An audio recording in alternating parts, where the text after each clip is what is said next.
सभी को हरे कृष्णा, राधे राधे, श्री गुरु ग्रंथ जय। तो आज मैं यहाँ से पढ़ना शुरू करता हूँ। तो हम लोग ये सब पढ़ लिए थे। ब्रह्मा की उत्पत्ति महाविष्णु के अंश गर्भदक्षिण विष्णु की नाभि से होता है। महाविष्णु के रोमों से असंख्य ब्रह्मांड बीज रूप में विद्यमान रहते हैं। उनका निश्वास के साथ वे सभी प्रकट होते हैं। प्राकृतिक जगत में हमें ऐसा कोई अनुभव नहीं होता, पर स्वेद स्त्राव पसीना निकलने की प्रक्रिया में हमें इसकी विकृत छाया का अनुभव कर सकते हैं। महाविष्णु के एक निश्वास काल का अनुमान तक हमारी कल्पना से परे है, क्योंकि उनका एक श्वास से ही सब ब्रह्मांडों का सृजन संभव होता है। तो ये सब मैंने बता दिया था। अब आपको पता भी होगा कैसे संसार में ये चलता है, कैसे सब भौतिक जगत प्रकट होते हैं। ब्रह्मा जी का जीवन महाविष्णु की ही एक श्वास तक सीमित है। तो ब्रह्मा जी का जो जीवन है महाविष्णु के एक श्वास तक ही सीमित है। हमारे ये इसको अगर आप करेंगे तो ये हो जाएगा 432 करोड़, है ना। 432 करोड़ वर्ष ब्रह्मा के 12 घंटे के बराबर है। इस परिणाम के अनुसार ब्रह्मा का आयु 100 वर्ष है। ब्रह्मा जी की यह पूर्ण आयु महाविष्णु के एक निश्वास में ही समाप्त हो जाती है। स्पष्ट परमेश्वर विष्णु की निश्वास शक्ति का अनुमान हमारे लिए असंभव है। वे महाविष्णु भगवान श्री कृष्ण के अंश प्रकार मात्र है। इस प्रकार श्री कृष्णदास कविराज गोस्वामी ने श्री चैतन्य महाप्रभु को स्वयं भगवान श्री कृष्ण तथा श्री नित्यानंद प्रभु को भगवान श्री कृष्ण का प्रथम प्रकाश श्री बलराम निरूपित किया है। ठीक है।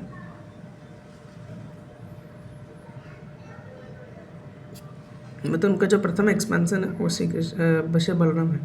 श्री चैतन्य महाप्रभु के ही अन्य प्रधान शिष्य श्री अद्वैताचार्य महाविष्णु के अवतार है ना। अद्वैताचार्य महाविष्णु सदाशिव के अवतार है, मिलन अवतार है। श्री अद्वैताचार्य प्रभु ही भगवान है, और अतः ठीक तो वे भगवान अवतार है। उनका नाम अद्वैत है क्योंकि वे परम ईश्वर श्री कृष्ण से अभिन्न है। उन्हें आचार्य भी कहा जाता है। तो विष्णु श्री कृष्ण से अभिन्न है, महाविष्णु भी श्री कृष्ण से अभिन्न, दोनों एक ही है, इसलिए तो उन्हें आचार्य भी कहा जा रहा है। कारण उन्होंने श्री कृष्ण का भक्ति का प्रचार किया। वे श्री चैतन्य महाप्रभु के समान है। भगवान श्री चैतन्य स्वयं श्री कृष्ण है, किंतु सामान्य जनता की कृष्ण प्रेम की शिक्षा देने के हेतु वे भक्त के रूप में अवतीर्ण हुए। इसी प्रकार श्री अद्वैत आचार्य कृष्ण भक्ति के प्रसार प्रकट हुए, इसलिए वे भक्त अवतार हैं। भगवान श्री कृष्ण के पंच रूपों में प्रकाश है, जिनमें वे अपने पार्षदों सहित परमेश्वर श्री कृष्ण के भक्त रूप में अवतीर्ण होते हैं। श्री कृष्ण श्री चैतन्य, श्री नित्यानंद, श्री अद्वैताचार्य, श्री गदाधर तथा श्रीवास। भगवान श्री चैतन्य ही सब प्रकार से अपने भक्तों के शक्ति स्रोत है। इस कारण कृष्ण भक्ति के साधन में सफलता के लिए भगवान श्री चैतन्य महाप्रभु के शरणागत हो जाने पर प्रकृति में कोई संदेह नहीं है। श्री नरोत्तम दास ठाकुर का एक भजन है, हे चैतन्य महाप्रभु मुझ पर कृपा कीजिए, आप जैसे कृपा में दूसरा और कोई नहीं है, इसलिए मेरी याचना परम आवश्यक है। आपका अवतार पतितों के उद्धार के लिए हुआ है, और मुझसे बढ़कर कोई दूसरा नहीं है, बढ़कर पतित कोई दूसरा नहीं है। कृपया मेरी और सबसे पहले ध्यान दें। श्री चैतन्य चरितामृत के रचयिता श्रील कृष्णदास कविराज गोस्वामी वृंदावनवासी परम भागवत थे। पहले वे अन्य परिवार सहित बंगाल के वर्धमान जिले में कटवा जनपद में निवास करते थे। उन्होंने परिवार में राधा वर्धमान जिले में उनके परिवार में राधा कृष्ण की आराधना होती थी।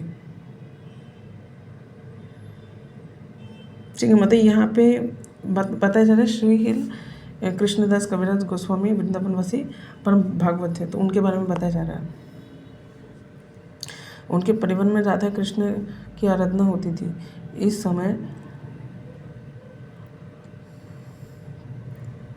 समय परिवार में भक्ति संबंधी विवाद होने पर श्री नित्यानंद प्रभु ने स्वप्न में उन्हें उनके घर त्याग कर जैसे ये हाँ, एक समय परिवार में भक्ति संबंधी विवाद होने पर श्री नित्यानंद प्रभु ने स्वप्न में उन्हें घर त्याग कर श्रीधाम वृंदावन जाने का उपदेश दिया। वह वृद्ध होने पर भी उन्होंने उसी रात्रि श्रीधाम वृंदावन के लिए प्रस्थान कर दिया। वयोवृद्ध होने पर भी उन्होंने उसी रात्रि श्रीधाम वृंदावन के लिए प्रस्थान कर दिया। वहाँ पर निवास करते हुए उनकी भेंट श्री चैतन्य महाप्रभु के प्रधान शिष्य 6 गोस्वामियों से हुई। श्रीधाम वृंदावन के भक्तों ने उनसे श्री चैतन्य चरितामृत की रचना के अनुरोध किया। यद्यपि उन्होंने यह कार्य अत्यंत वृद्धावस्था में ही प्रारंभ किया था, है ना। तो मतलब अनुरोध श्रील कृष्णदास कविराज गोस्वामी से अनुरोध किया गया कि आप श्री चैतन्य चरितामृत की रचना करें। यद्यपि उन्होंने कार्य अत्यंत वृद्धावस्था में प्रारंभ किया था, पर हाँ, भगवान श्री गौर सुंदर महाप्रभु की कृपा से वे उसे पूरा कर सके। बहुत वृद्ध थे उस समय, बहुत तेज था उनका श्री कृष्णदास कविराज गोस्वामी महाराज जी का। आज वह भगवान श्री कृष्ण की शिक्षा और जीवन चरित्र पर सर्वोपरि प्रमाणिक ग्रंथ माना जाता है ना। बिल्कुल, श्री चैतन्य चरितामृत। श्रील कृष्णदास कविराज गोस्वामी ने वृंदावन वास काल में ही वहाँ अधिक मंदिर नहीं थे। उस समय श्री मदन मोहन, श्री गोविंद देव तथा श्री गोपीनाथ के 3 प्रधान मंदिर थे। उस समय उतना कुछ था नहीं। उस समय तो ऐसा भी था कि बहुत सारे कुंड गायब थे, है ना। महाप्रभु ने किस उद्देश्य से वृंदावन में 6 गोस्वामियों को भेजा था? इस उद्देश्य से भेजा था, इस उद्देश्य से उनको भेजा था कि जितने भी गुप्त हो गए बहुत सारे कुंड, जहाँ राधा गोविंद के बीच में दिव्य लीलाएं, क्रीड़ाएं होती थी, गोपियों के साथ जो जितने भी क्रीड़ाएं थी, दिव्य गुह्य स्थान जो थे, जो विलुप्त हो चुके थे, उस समय विलुप्त हो गए थे कम्प्लीटली, तो उनका पता करके आओ और उनका पुनर्स्थापना करके आओ, है ना। तो वृंदावन वासी होने के कारण इन मंदिरों में श्री विग्रह वंदना कर उन्होंने भगवत कृपा की याचना की।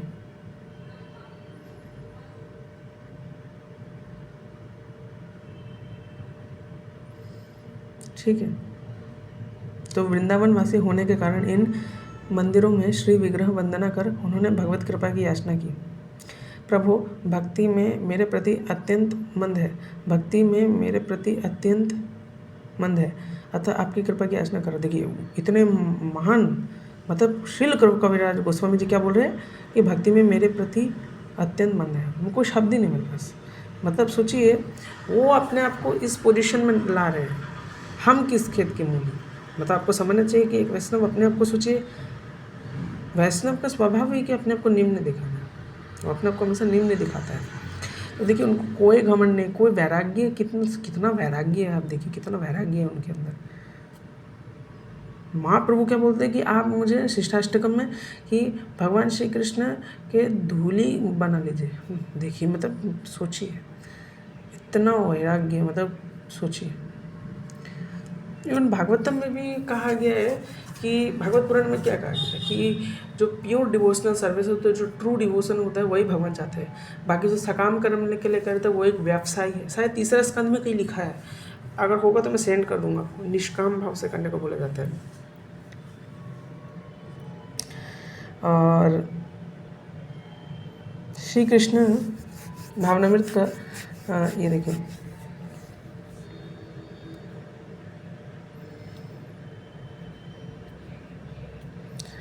अतः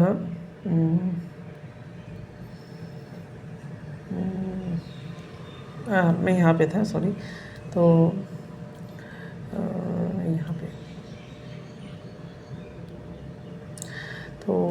यहाँ पे था मैं, पता नहीं कहाँ है। श्री चैतन्य चरितामृत में कृष्ण भक्ति के वर्धन में सहायक श्री मदन मोहन की विग्रह की प्रार्थना करते थे। मतलब श्री चैतन्य चरितामृत में वे कृष्ण भक्ति के वर्धन में सहायक श्री मदन मोहन विग्रह की वंदना करते हैं। कृष्ण भावनामृत का प्रथम कर्तव्य श्री कृष्ण तथा उनसे अपने संबंध का ज्ञान प्राप्त करना है। ठीक है, श्री कृष्ण का ही ज्ञान ही आत्मज्ञान तथा आत्मज्ञान ही श्री कृष्ण से अपने संबंध का ज्ञान है।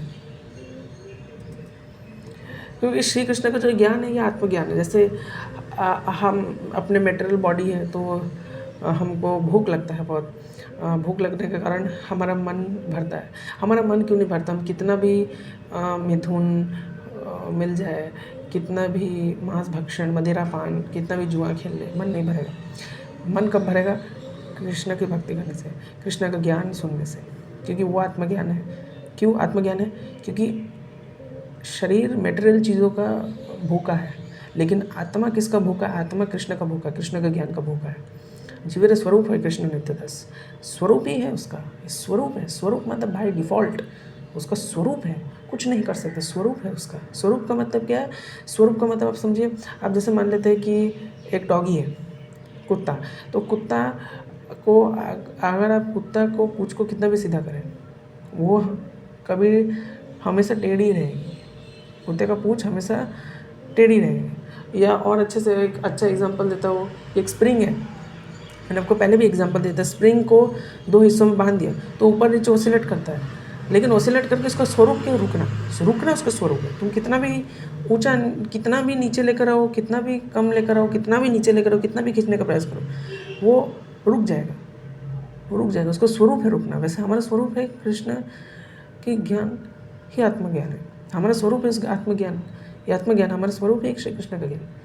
आत्मा उसी से संतुष्ट हो सकता है और अन्यथा किसी भौतिक वस्तु से नहीं संतुष्ट हो सकता। ठीक है, तो यही बोला जा रहा है कि श्री कृष्ण का ज्ञान ही आत्मज्ञान है तथा आत्मज्ञान ही श्री कृष्ण से अपने संबंध का ज्ञान है।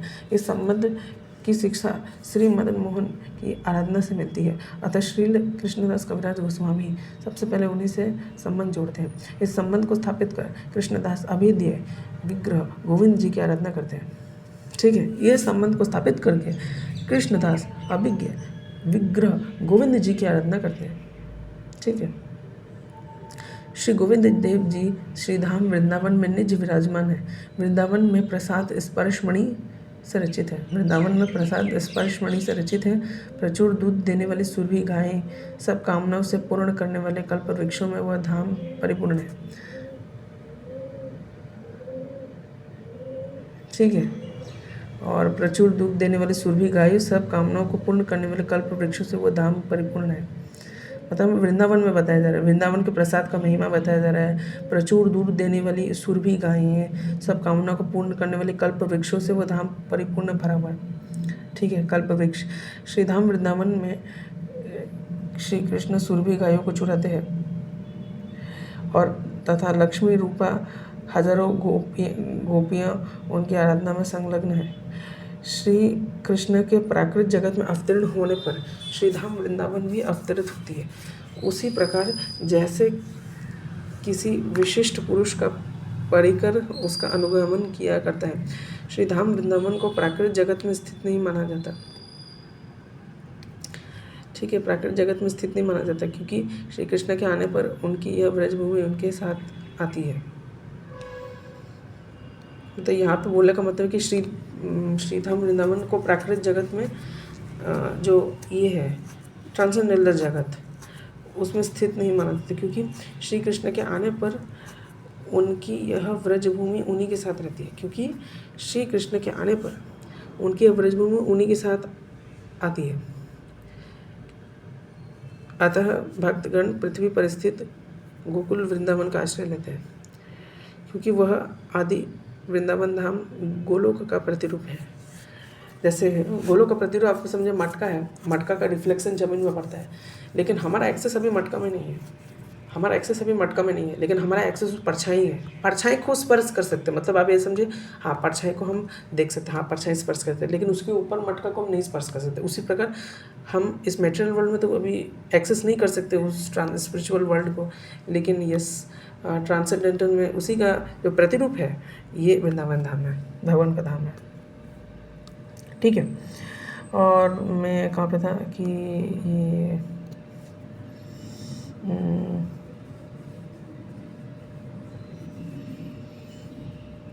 यह शंका हो सकती है कि आज वहाँ कोई कल्प वृक्ष नहीं है, किंतु गोस्वामियों के निवास काल में वहाँ कल्प वृक्ष थे।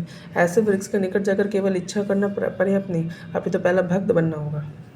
यस, ये भी बोला जा रहा है, भक्त बनना पड़ेगा। गोस्वामी गण एक वृक्ष के आश्रय में एक रात्रि भर रहते थे।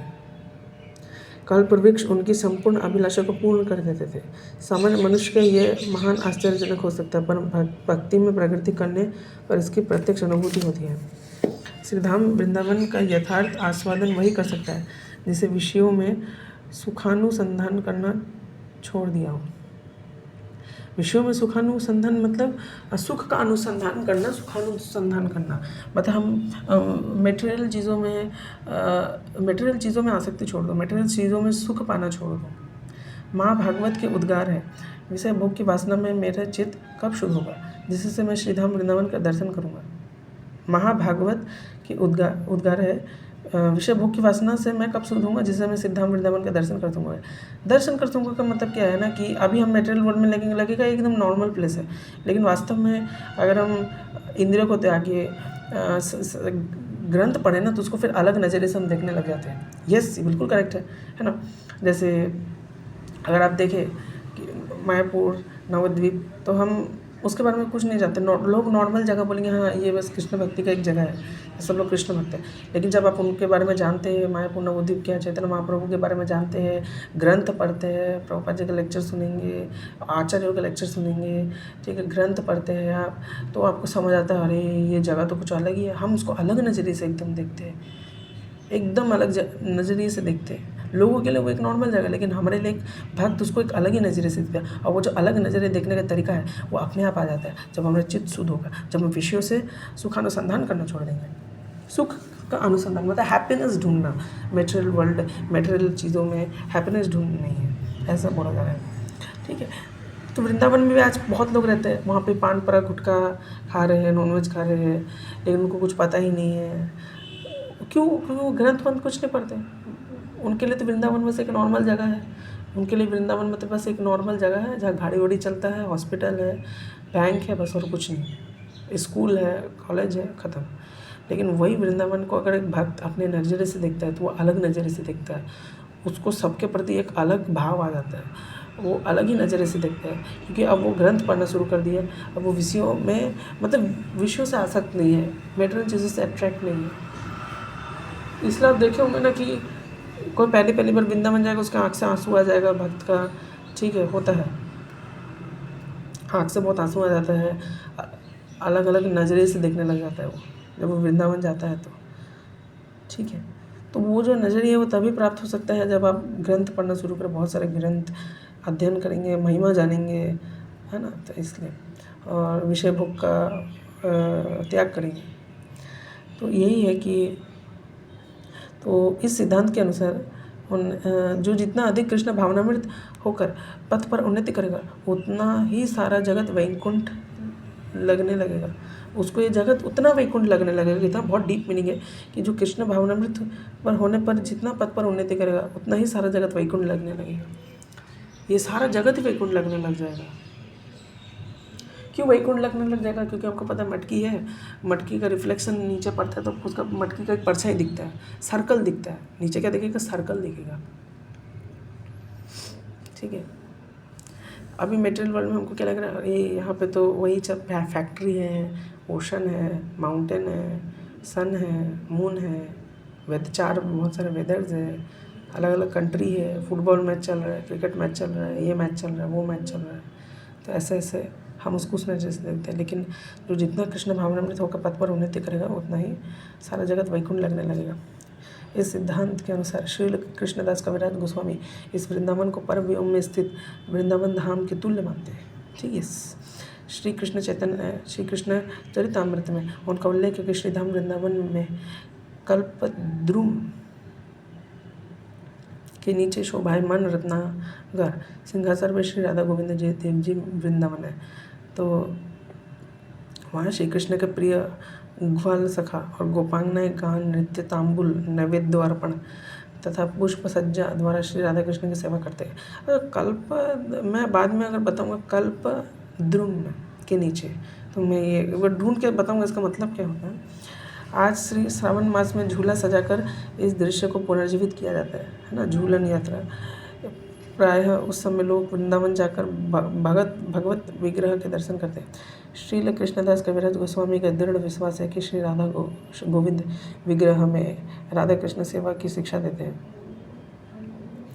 श्री मदन मोहन विग्रह से केवल यही स्थापित होता है कि प्रभु मैं आपका नित्य दास हूँ, किंतु श्री गोविंद देव जी की सेवा की वास्तविक स्वीकृति होती है इसलिए वे अभिदय विग्रह है। श्री गोपीनाथ गोपी वल्लभ श्री कृष्ण अपने वेणुवाद में उन्होंने सब गोपियों को आकृष्ट किया और उनके पास आने पर उनके साथ नृत्य किया। श्रीमद् भागवतम के 10वें स्कंद में इन लीलाओं का वर्णन है। ठीक है, ये गोपीजन श्री कृष्ण की शैशवकालीन सखियाँ थी। तो आज मैं यहीं विराम देता हूँ। समग्र मेरा फ़ोन में चार्ज कम है बहुत, तो आज मैं यहीं विराम देता हूँ। तब तक सभी को हरे कृष्ण राधे राधे, श्री गुरु गौरांग जय। तो हम यहाँ तक पढ़े, यहाँ से मैं अच्छे से और पढ़ूँगा।